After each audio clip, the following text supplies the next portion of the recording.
بسم اللہ الرحمن الرحیم۔ بسم اللہ الرحمن الرحیم۔ جمعہ کے لیے پیدل جانے کی فضیلت۔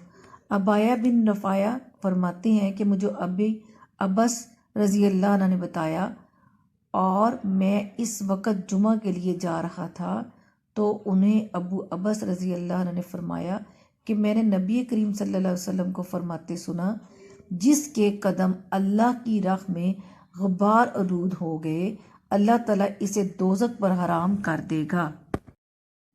حدیث نبوی صلی اللہ علیہ وسلم۔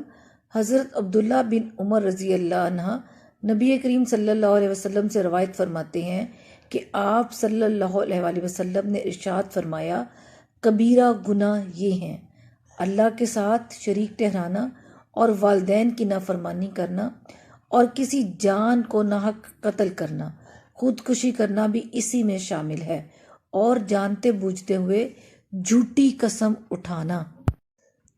صلی اللہ علیہ حبیب سیدنا و مولانا محمد صلی اللہ علیہ وسلم و آلہ و صحابہ وسلم۔ رسول پاک صلی اللہ علیہ وسلم نے فرمایا، ہر چیز کی طہارت اور غسل ہوتا ہے، اور ایمان والوں کے دلوں کی زنگ سے طہارت مجھ پر درود پڑھنا ہے۔ فرمان مصطفیٰ صلی اللہ علیہ وسلم، جب تو مریض کے پاس جائے تو اس سے کہہ کہ تیرے لیے دعا کرے کہ اس کی دعا فرشتوں کی دعا کی طرح ہے۔